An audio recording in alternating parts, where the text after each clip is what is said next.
है वो क्या है, acceleration is a vector quantity, ठीक है, क्योंकि एक्सेलरेशन नेगेटिव भी हो सकती है और पॉजिटिव भी हो सकती है। अच्छा एक बात याद रखो, वेक्टर क्वांटिटीज में जो नेगेटिव और पॉजिटिव होता है ना, ये आपको डायरेक्शन बता रहा होता है, ये आपको नहीं समझ आता, कुछ बच्चे इसमें स्ट्रगल करते हैं। फॉर एग्जाम्पल अगर एक गाड़ी है, ठीक है, for example if there is a car और वो जा रही है राइट की तरफ और मैं कहता हूँ उसकी एक्सेलरेशन पॉजिटिव है, तो अगर एक सेम गाड़ी होगी वो बिल्कुल ऑपोजिट जा रही होगी तो उसकी एक्सेलरेशन नेगेटिव होगी। याद रखो वेक्टर क्वांटिटीज में जो साइंस होते हैं positive negative, they represent opposite directions. अगर ऊपर की तरफ पॉजिटिव है तो नीचे की तरफ नेगेटिव होगा, अगर राइट की तरफ पॉजिटिव है तो लेफ्ट की तरफ नेगेटिव होगा, ठीक है। तो एक्सेलरेशन जो है वो एक वेक्टर क्वांटिटी है। डिस्प्लेसमेंट, डिस्प्लेसमेंट भी एक वेक्टर क्वांटिटी है, आई होप पता हो सबको। वेलोसिटी, वेलोसिटी भी एक वेक्टर क्वांटिटी है, क्योंकि इन तीनों में डायरेक्शन स्पेसिफाई की जाती है और ये तीनों नेगेटिव और पॉजिटिव हो सकते हैं, ठीक है। सो हमने अपने ऑप्शन सेलेक्ट कर लिया है विच इज़ बी ए, ठीक है, लेकिन बाकी ऑप्शंस को भी देख लेते हैं कि वो गलत क्यों है। A is the correct answer. B में केमिकल एनर्जी मैस, मैस देखो एनर्जी भी नहीं है वेक्टर क्वांटिटी, मैस भी वेक्टर क्वांटिटी नहीं है।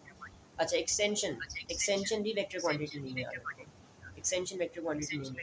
डी में weight kinetic energy, energy vector quantity नहीं है, तो डी भी गलत, सी भी गलत, बी भी गलत, आपका आंसर है। मैं कोशिश करूंगा कि हर सवाल की जितनी सिंपल हो सके, जितनी आसान हो सके मैं एक्सप्लेनेशन दूंगा ताकि आप लोगों को समझ आ सके। ओके, अ सिमिलर क्वेश्चन, बिल्कुल वैसा ही सवाल है। अ mass is mass a scalar or vector and is acceleration a scalar or vector? अब mass एक स्केलर क्वांटिटी है या वेक्टर क्वांटिटी है, एक्सेलरेशन एक स्केलर क्वांटिटी है या वेक्टर क्वांटिटी, हमने बताया। मैथ्स में देखो अगर मैं कहता हूँ कि मेरा मैथ्स है 50 kg, तो मैं कहीं पे भी डायरेक्शन नहीं बता रहा, right. Maths is a scalar quantity, maths में you don't need to specify direction, ठीक है। तो मैथ्स स्केलर है, मतलब सी और डी आउट है, सी और डी गलत है। ये एलिमिनेशन मेथड बहुत अच्छा है, राइट। अगर आप कहीं सवाल में फंस जाओ, आपको वो सवाल नहीं हो रहा, तो आप एलिमिनेशन मेथड यूज़ कर सकते हो। अगर पहले आपके क्वेश्चन सही करने के चांसेस 10-20% थे, तो एलिमिनेशन से थोड़े से इंक्रीज हो जाएंगे। अब एक्सेलरेशन जो है वो वेक्टर है या स्केलर है, अभी ऊपर बताया एक्सेलरेशन एक वेक्टर क्वांटिटी है, आपका बी सही आंसर है, B is your correct answer, ठीक है। I hope it make sense. I know questions are pretty easy right now, ठीक है, but they will get difficult as we move on.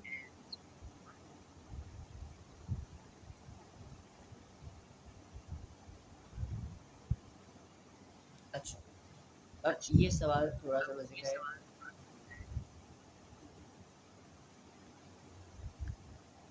Velocity is given by change in displacement, ठीक है, divided by the change in time. How many vector quantities appear in this statement? अब इस पूरे statement में how many vector quantities you can see, ये आपको एक statement given है जिसमें आपको बताया गया है कि velocity is given by change in displacement by divided by change in time. आपको यहाँ पे तीन क्वांटिटीज गिवन है, एक आपको वेलोसिटी गिवन है, एक आपको चेंज इन डिस्प्लेसमेंट गिवन है और एक आपको चेंज इन टाइम गिवन है। आपने बताना है कि इस स्टेटमेंट के अंदर जो क्वांटिटीज बताई गई हैं इनमें से कितनी वेक्टर क्वांटिटीज हैं। वेलोसिटी वेक्टर है जी, बिल्कुल है। चेंज इन डिस्प्लेसमेंट वेक्टर है, बिल्कुल है। चेंज इन टाइम है, नहीं, टाइम स्केलर क्वांटिटी है, तो दो क्वांटिटीज जो है आपके पास वो वेक्टर है। इसका मतलब आपका आंसर क्या है, आपका आंसर सी है। आगे आ जाओ। कोशिश करूँगा थोड़ी सी पेस के साथ करें बिकॉज बहुत सारे सवाल हैं ना, काफ़ी ज़्यादा प्रैक्टिस करनी है हमें। Okay, now this is an interesting question, ठीक है। अब देखो यहाँ पे ध्यान से, the following statements are about motion. आपको चार स्टेटमेंट्स मोशन से रिलेटेड दी गई हैं। पहली है a plane fly due east for 600 kilometres per hour, ठीक है, sorry 600 kilometres. A plane flies due east for 600 kilometres. दूसरी स्टेटमेंट है a runner's average speed in a race around a track is 5 metres per second. तीसरी statement है a snail crawls at 3 metres per second in a straight line towards the lettuce. Fourth है a tourist travels 500 kilometres on a journey. Which statement describes vector quantities. तो basically हम लोगों ने इन चारों statements में basically वो statement ढूंढनी है जिसमें आपको डायरेक्शन स्पेसिफाई की गई है, ठीक है, अलोंग विद द, क्योंकि वेक्टर क्वांटिटीज वो होती हैं जिनमें आपको डायरेक्शन दी जाती है। A plane flies due east, क्या यहाँ पे डायरेक्शन मेंशन है? बिल्कुल है, डायरेक्शन मेंशन है, इसीलिए ए जो है ना ये वेक्टर क्वांटिटी है, ठीक है। ए को हाईलाइट कर देते हैं, A is a vector quantity. अच्छा आगे देखो, अब टू पे देखो, a runner's average speed in the race is around a track is 5 metres per second. अब यहाँ पे सिंपल स्पीड की बात की जा रही है, हमें पता है स्पीड वेक्टर स्केलर क्वांटिटी है और यहाँ पे कहीं पे भी डायरेक्शन नहीं बताई गई है। थ्री पर देखो, a snail crawls at 3 millimetres per second, आपको स्पीड दी गई है, बट ध्यान दो स्पीड के साथ साथ आपको डायरेक्शन भी मेंशन की है, एक स्ट्रेट लाइन में टूवर्ड्स लेटस। ये स्टेटमेंट आपको एक डायरेक्शन बता रही है ना। फॉर एग्जांपल आप एक स्ट्रेट लाइन में खड़े हुए हो यहाँ पे, ठीक है। अब स्ट्रेट लाइन तो यहाँ पे भी हो सकती है, यहाँ पे भी हो सकती है, यहाँ पे भी, यहाँ पे भी, यहाँ पे भी, यहाँ पे भी, लेकिन अगर फॉर एग्जांपल लेटस यहाँ पड़ा हुआ है तो आप कहोगे ये वाली स्ट्रेट लाइन, राइट। आपने डायरेक्शन स्पेसिफाई कर दी टूवर्ड्स लेटस। तो ये भी नंबर थ्री जो है ये भी आपके पास एक वेक्टर क्वांटिटी है, यहाँ पे भी वेक्टर है, ठीक है। ए फोर में देखो, अ tourist travels 500 kilometre, simply distance mention किया हुआ है, डिस्टेंस इज स्केलर क्वांटिटी, ये भी गलत है, ये भी नहीं। आपका सही आंसर क्या होगा? 1 and 3। I hope it make sense. जहाँ पर भी मसला आता है यू गाइस कैन आस्क, ठीक है। If you have any questions just make sure to ask. Alright आगे आ जाओ।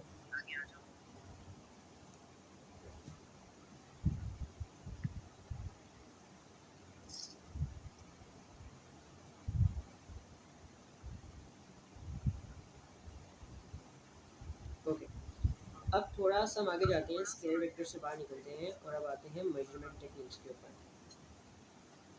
ये क्वेश्चंस आपको थोड़े से ना स्मार्टली करने पड़ते हैं, जरा सोच समझ के। Okay,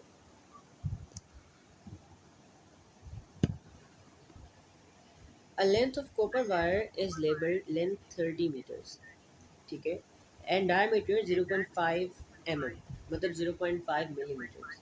Which instrument are most suitable to measure accurately the length accurately measure करनी है, the length and diameter of the wire, ठीक है। हमें बताया गया है कि एक कॉपर वायर है, उसकी लेंथ है 30 मीटर्स, उसका डायमीटर है 0.5 मिलीमीटर्स। हमने बताना है सबसे सूटेबल इंस्ट्रूमेंट जो सबसे ज़्यादा एक्यूरेटली मेजर कर सकते हैं हमारी लेंथ, ठीक है।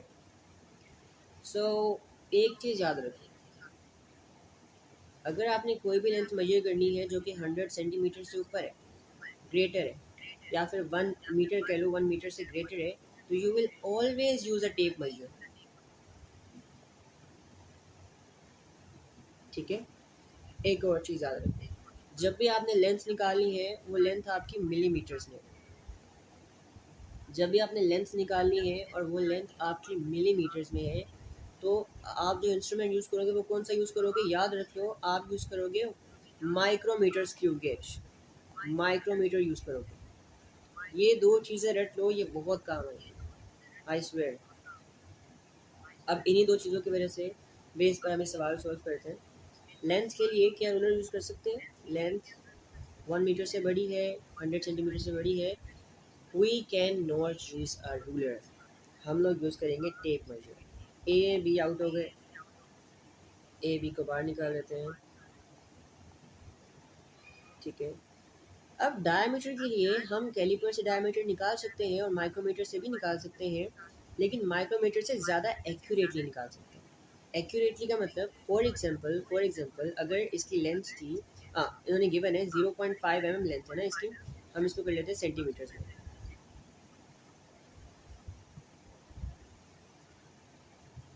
0.05 सेंटीमीटर, ठीक है। अच्छा, अब ये लेंथ वर्नियर कैलिपर भी निकाल सकता है, ये लेंथ माइक्रोमीटर भी निकाल सकता है, लेकिन माइक्रोमीटर ज़्यादा एक्यूरेटली निकालेगा, मतलब माइक्रोमीटर जो लेंथ निकालेगा वो इसके ज़्यादा क्लोज होगी, वो एक्चुअल वैल्यू के काफ़ी ज़्यादा क्लोज होगी। ठीक है, हम माइक्रोमीटर यूज़ करेंगे।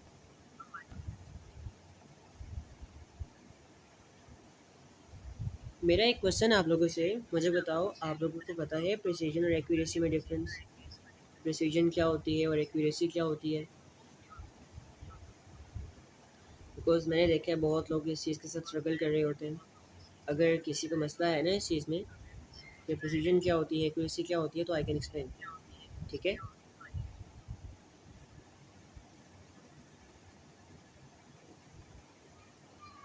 if anyone has any issues regarding what is the difference between precision and accuracy, मुझे बताओ, मैं इसको क्लियर कर दूंगा। Okay,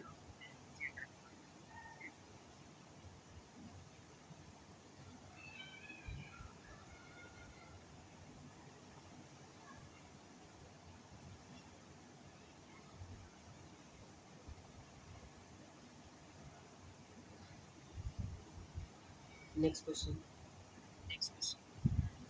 A block is hung on a spring. आपने एक ब्लॉक को स्प्रिंग के साथ लटकाया हुआ है। The marker inside the balance is pulled down by the block. इसके अंदर एक मार्कर लगा हुआ है और वो मार्कर जब आपने नीचे एक ब्लॉक हैंग किया था ना, इस ब्लॉक के वेट की वजह से ये मार्कर नीचे आता है। What can the position of the marker be used to determine? अब इसकी मार्कर की जो पोजीशन है आपको क्या बता सकती है? Okay, the mass of the block in kg। अब ये we are not sure because ये क्या है, ये इसका नाम है, इसे कहा जाता है न्यूटन मीटर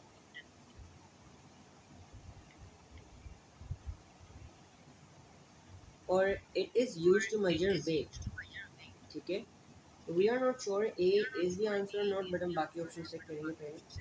बी देखो, the mass of the block in newtons. अब मैथ जो हम केजी में मेजर करते हैं, मैथ हम न्यूटन से मेजर नहीं करते हैं, तो ये स्टेटमेंट गलत है। सी ये कह रहा है the moment cause by the block in newton metre.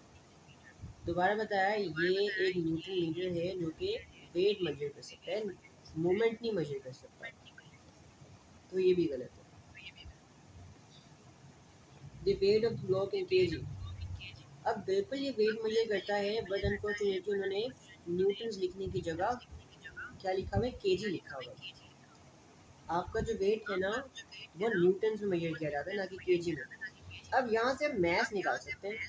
For example, अगर एक न्यूटन मीटर है यहाँ पे और यहाँ पे 3 न्यूटन लिखा हुआ है, तो आप फॉर्मूला यूज करके आराम से मैथ निकाल सकते हो। ठीक है, लेकिन यहाँ पर बेसिकली आपके पास कुछ ऐसे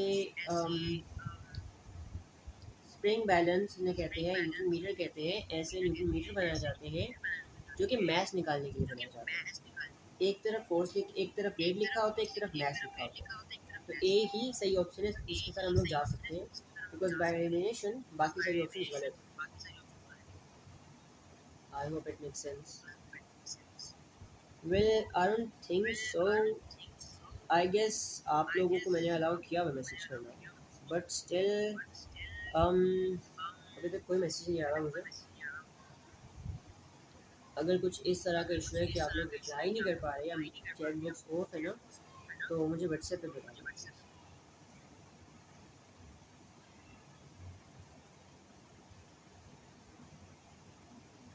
okay, we have a next सवाल।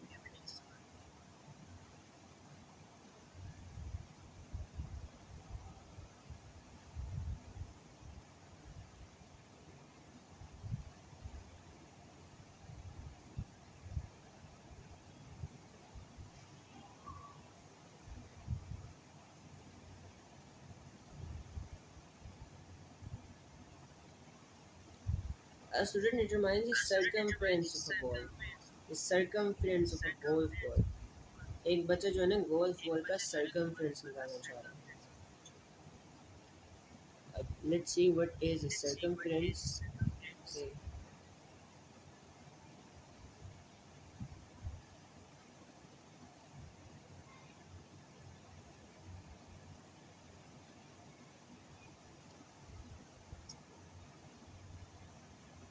अच्छा, तो which instrument gives a reading that is the circumference of a golf ball. अब इनमें से कौन सा इंस्ट्रूमेंट ऐसा है जो यूज़ किया जा सकता है एक गोल्फ बॉल का सर्कमफ्रेंस निकालने के लिए? सबसे पहले देखते हैं कि सर्कमफ्रेंस किसे कहा जाता है। If this is a ball, ठीक है, तो ये इसके अराउंड ये जो पैरामीटर है ना इसका, इस गोल्फ बॉल का ये जो सर्कुलर पैरामीटर है ये इससे कहा जाता है सर्कमफ्रेंस। आपने ये निकाला है। अब आप कैलिपर से क्या निकाल सकते हो? अगर आप इसको कैलिपर के दोनों जार्स के अंदर रखते हो तो caliper by the use of caliper आप इसका डायमीटर निकाल सकते हो, सर्कमफ्रेंस नहीं निकाल सकते। माइक्रोमीटर स्क्रू गेज से भी आप इसका डायमीटर निकाल सकते हो, बट ये सर्कुलर लेंथ नहीं निकाल सकते। रूलर से भी आप ये नहीं रख सकते। फॉर एग्जांपल अगर मैं रूलर ले भी आता हूँ तो आप रूलर से लेंथ कैसे निकालोगे? ऐसे बार बार घुमा के निकालोगे तो आप नहीं निकाल सकते। By the help of ruler as well आप लोग ये लेंथ नहीं निकाल सकते, ठीक है। So the only thing which can be useful is tape major.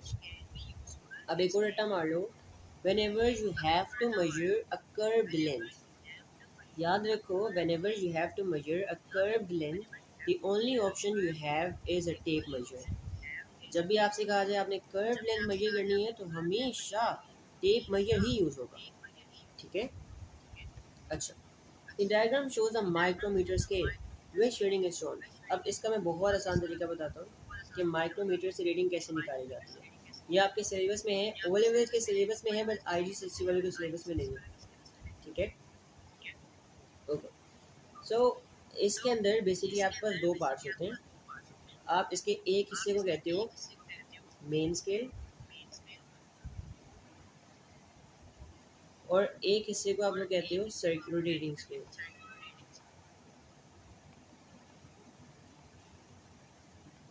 Step number 1 ये होता है कि आप जहाँ तक रीडिंग निकाल सकते हो मेन स्केल से आप निकालते हो। ये ऊपर वाले फ्रैक्शन जो है ये होल नंबर्स होते हैं, जैसे 1 2 3 4 5 6 7, और नीचे वाले 0.5 0.5 1.5 2.5 एंड सो ऑन, ठीक है। तो मेन स्केल से जहाँ तक आप रीडिंग निकाल सकते हो आप निकालोगे। आपने यहाँ तक 7 तक निकाली है, यू कैन सी यहाँ पे 7.5 का फ्रैक्शन नजर आ रहा है आपको यहाँ पर 7.5 वाला फ्रैक्शन भी नजर आ रहा है। तो 7.5 तक रीडिंग आपने मेन स्केल से निकाली है। अब क्या करना है? अब एक चीज़ गौर से देखो, यू कैन सी दरमियान में देयर इज थोड़ी सी स्पेस बिटवीन, ये थोड़ी सी स्पेस है यहाँ पे, ठीक है। ये स्पेस हमने इसकी रीडिंग भी निकाली, 7.5 तक हमने निकाली। हम मेन स्केल की रीडिंग ला के नीचे लिखेंगे 7.5 मिलीमीटर। अब बल्कि बी ना डालो, ठीक है। तो जहाँ तक मेन स्केल से रीडिंग निकाल सकते हो आप निकालोगे, उसके बाद आ जाओगे रोटेटिंग स्केल के ऊपर। अब क्या करना है आपने रखिए इसीलिए ताकि आप लोग ट्राई कर सको। If there is anything you guys want to ask, अगर कोई मसला आ रहा है तो आप लोग पूछ सकते हो मेरे से, ठीक है। Alright, where were we? Okay, हम ये करेंगे। तो माइक्रोमीटर स्क्रू गेज से रीडिंग कैसे निकाली है? द फर्स्ट स्टेप इज कि भाई आप जो है ना मेन स्केल से, ठीक है, जहाँ तक रीडिंग निकाल सकते हो आप निकालोगे। मेन स्केल से जहाँ तक रीडिंग निकाल सकते हो आप निकालोगे। फॉर एग्जांपल मैंने 7.5 तक निकाली। अभी छोटा सा फ्रैक्शन आप देख सकते हो, जो आगे फ्रैक्शन है छोटा सा, इसकी रीडिंग मैं नहीं निकाल सकता यहाँ से, इसकी रीडिंग मैं यहाँ से निकाल। अब आपने ये देखना है स्केल की जो सेंटर वाली लाइन है ना, ये किस लाइन से मिल रही है रोटेटिंग स्केल के ऊपर, और आपने उसकी रीडिंग निकालनी है।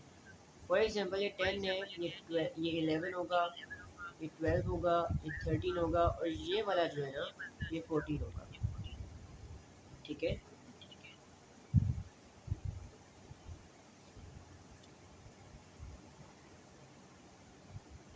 ये आपके पास 14 होगा।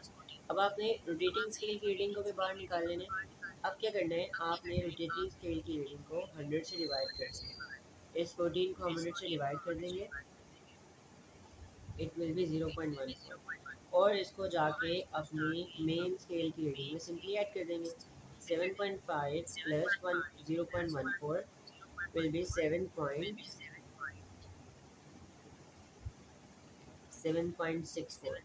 आपकी आपका आंसर है। अगर नहीं समझ आया कोई इशू नहीं, मैं दोबारा रिपीट करता हूँ, बस एक मिनट दो मुझे।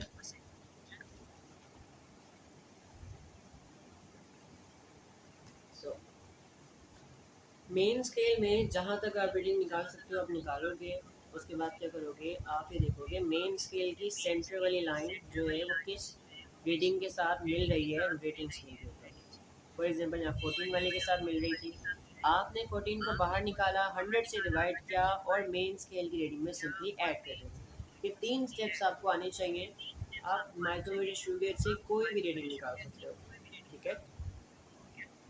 अच्छा, सो नेक्स्ट सवाल।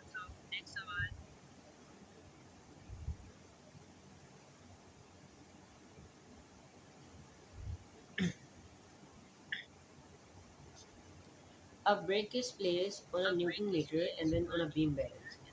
आपने एक ईंट ली, आपने उस ईंट को एक न्यूटन मीटर के ऊपर लटकाया, फिर आपने उस ईंट को मतलब ब्रिक को आपने बीम बैलेंस के ऊपर रखा।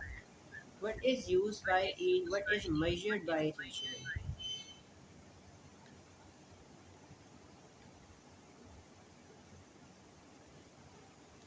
हमें ये पता है कि न्यूटन मीटर जो है ना, न्यूटन मीटर से हम लोग वेट निकालते हैं और बीम बैलेंस से हम लोग मैथ निकालते हैं। न्यूटन मीटर एक ऐसा इंस्ट्रूमेंट है which is use to measure the weight of something, और beam balance is an instrument which is use to measure mass of something, ठीक है। तो न्यूटन मीटर से आप क्या निकालोगे, न्यूटन मीटर से आप वेट निकालोगे और बीम बैलेंस से आप मास निकालोगे। सी आपका सही आंसर है। It was an easy question. आगे आ जाओ।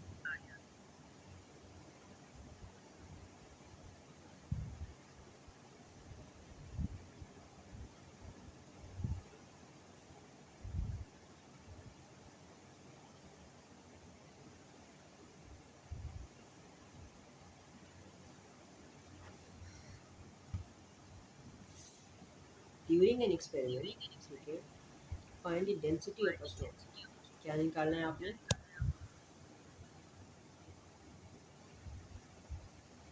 आपने निकाली है डेंसिटी।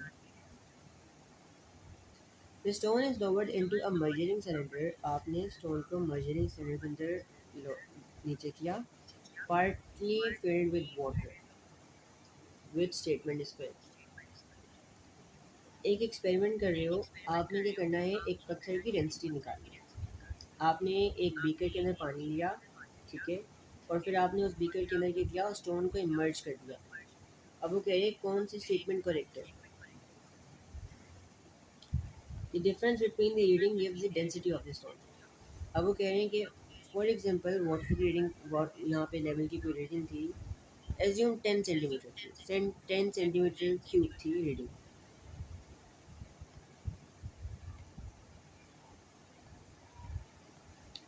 और ये रीडिंग थी 15 cm की। अब वो कह रहे हैं जो डिफरेंस आएगा ना, ये डिफरेंस जो आएगा आपके पास, जो लेवल में डिफरेंस आया पानी के, 15 माइनस 10, ये आपको डेंसिटी दे रहा है। नो, ये आपको पत्थर का वॉल्यूम दे रहा है, डेंसिटी नहीं दे रहा। क्योंकि आपने जब पत्थर डाला ना तो पानी के लेवल में इंक्रीज़ आया, और जो पानी के लेवल में इंक्रीज़ आया होगा ना पत्थर डालने की वजह से, वो पत्थर का वॉल्यूम है।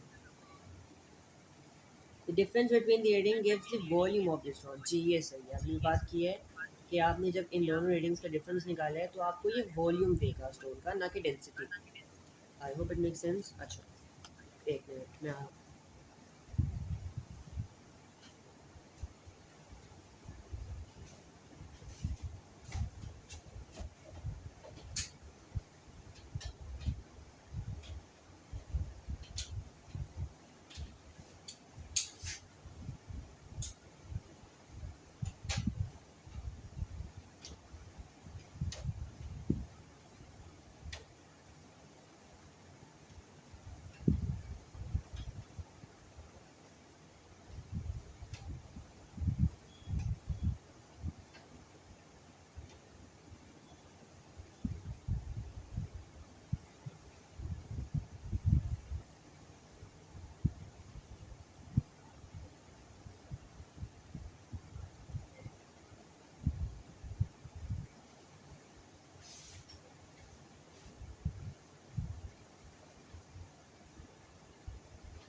Let's continue.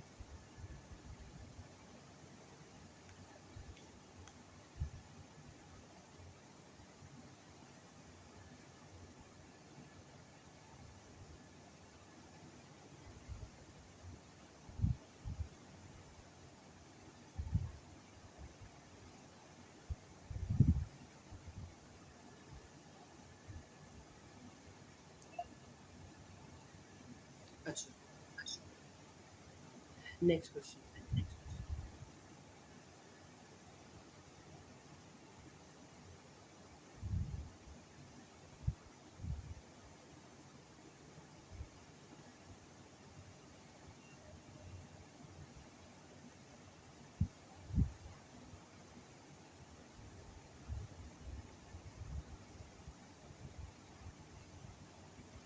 The diameter and the length of a thin wire. Diameter and the length of a thin wire is approximately 50 centimeters length है. और हमें एक वायर का की लेंथ गिवन है बट हमें डायमीटर नहीं गिवन है. तो वी कैन इमेजिन, देखो एक वायर है वो कितनी बारीक होती है. एक वायर का डायमीटर जो है वो अप्रोक्सीमेटली मिलीमीटर्स में होता है. ऐसे है ना. डायमीटर अप्रोक्सीमेटली मिलीमीटर्स में होता है. हमें यहाँ पे डायमीटर नहीं गिवन है बट हमें लेंथ गिवन है. अब 50 सेंटीमीटर की लेंथ है. तो 50 सेंटीमीटर की लेंथ के लिए आप एक मीटर रूल यूज़ कर सकते हो. ठीक है. Because metre rule can measure length up to 100 centimetre, और ये जो लेंथ है वो इसकी रेंज के अंदर आ रही है. ओके. तो for diameter we can use micrometer, but for length हम रूलर यूज कर सकते हैं. बाकी ऑप्शंस भी देखते हैं, व्हाई आर दे रॉन्ग. ठीक है. अब डायमीटर के लिए माइक्रोमीटर यूज़ कर सकते हैं बट लेंथ के लिए वर्नियर कैलिपर नहीं यूज़ कर सकते. लेंथ है 50 सेंटीमीटर की, और वर्नियर कैलिपर ज़्यादा से ज़्यादा भी 15 सेंटीमीटर तक ही लेंथ निकाल सकते हैं. सी में हम डायमीटर के लिए रूलर यूज़ नहीं कर सकते बिकॉज एक वायर का जो डायमीटर होता है वो मिलीमीटर में होता है, और रूलर इतनी छोटी लेंथ कभी भी एक्यूरेटली नहीं मेजर कर सकता. ठीक है. Which device can be use to measure the thickness of a single sheet of paper. एक पेपर की शीट, अगर एक ये पेपर है ना, ठीक है, उसकी थिकनेस वो कितनी मोटी है, आपने उसकी थिकनेस निकालनी है. और ये थिकनेस बहुत छोटी होती है, अप्रोक्सीमेटली अगर कहूँ तो मिलीमीटर्स में होती है. और मिलीमीटर्स में अगर आपने कोई भी लेंथ निकालनी है तो the best instrument you can use is micrometer screw gauge. ठीक है. बी आपका सही आंसर है. B is your correct answer. Alright. Next question.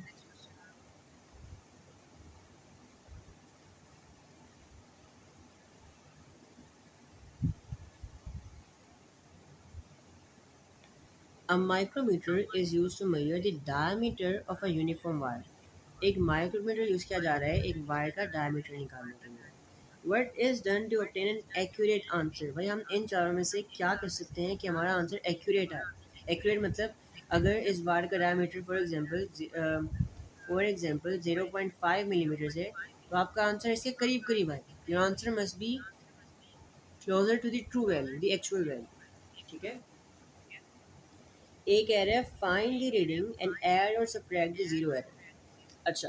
अब कभी कभी देखो जीरो एरर किसे कहा जाता है. जीरो एरर कहा जाता है जब आपकी रीडिंग जीरो से स्टार्ट होती है. और इसका हल ये होता है कि आप अपनी मेजरमेंट निकाल के उसके बाद अपनी मेजरमेंट में से जीरो एरर को सब्ट्रैक्ट या ऐड करते हो. ठीक है. तो ये बिल्कुल एक तरीका है जिससे आपके पास एक एक्यूरेट आंसर आएगा. This is a way by which you can obtain an accurate answer, but we will look other examples as well, other options as well. B कह रहे हैं make the micrometer horizontal. अब आप micrometer को जैसा मर्जी रख लो. ओके. डायमीटर फिर भी वही देगा. Subtract the fix scale reading from the rotating scale reading. अब वो कह रहे हैं जो आपकी रीडिंग फिक्स स्केल से निकाली होती है आप उसको रोटेटिंग स्केल रीडिंग से सब्ट्रैक्ट कर दो. लेकिन हमने अभी ऊपर पढ़ के आए हैं कि भाई माइक्रोमीटर की रीडिंग निकालने के लिए आप मेन स्केल की रीडिंग को रोटेटिंग स्केल में ऐड करते हो. ठीक है. ना कि सब्ट्रैक्ट करते हो. तो ये ऑप्शन भी गलत है. This is wrong as well. Subtract the rotating हम सब्ट्रैक्ट करते ही हम सिर्फ ऐड करते हैं. रोटेटिंग स्केल की रीडिंग को हम लोग ऐड करते हैं फिक्स स्केल की रीडिंग से, सब्ट्रैक्ट नहीं करते। तो only option we are left with is A, and A is indeed a correct answer, because अगर आपका जीरो एरर आ रहा है तो आपकी रीडिंग में गड़बड़ होगी। फॉर एग्जाम्पल आपका जो माइक्रोमीटर है, या अब मैं एक स्केल की एग्जाम्पल ले लेता हूँ इन ईजियर टर्म्स, ठीक है। आपका स्केल जो है ना वो टूटा हुआ है, और आपका स्केल जो है वो 1 सेंटीमीटर से स्टार्ट हो रहे हैं इंस्टेड ऑफ 0 सेंटीमीटर। तो आप जब भी रीडिंग निकालोगे ना, फॉर एग्जाम्पल यहाँ पे मैंने एक पेंसिल की रीडिंग निकाली है और वो रीडिंग आ रही है 5 सेंटीमीटर। तो आप जब भी रीडिंग निकालोगे वो हमेशा 1 सेंटीमीटर ज़्यादा होगी असली रीडिंग से। इसकी असली रीडिंग इस पेंसिल की जो रियल लेंथ है ना वो कितनी है, 4 सेंटीमीटर। लेकिन क्योंकि आपका स्केल स्टार्ट ही 1 सेंटीमीटर से हो रहा है तो आपको 1 सेंटीमीटर लेंथ आगे दिखाई जाएगी हमेशा। इसका सोल्यूशन क्या होता है कि आप अपने फाइनल आंसर में से आपका जो जीरो है ना, आप उसको सब्ट्रैक्ट या ऐड कर दो। ठीक है, यहाँ पे हम सब्ट्रैक्ट करेंगे तो हमारा सही आंसर आएगा। 5 centimetre minus 1 will give you 4 centimetre. इसी तरह यहाँ पर भी हम लोग अपने जीरो एरर को सब्ट्रैक्ट या ऐड करेंगे to obtain an accurate answer. ठीक है, लेट्स मूव अहेड।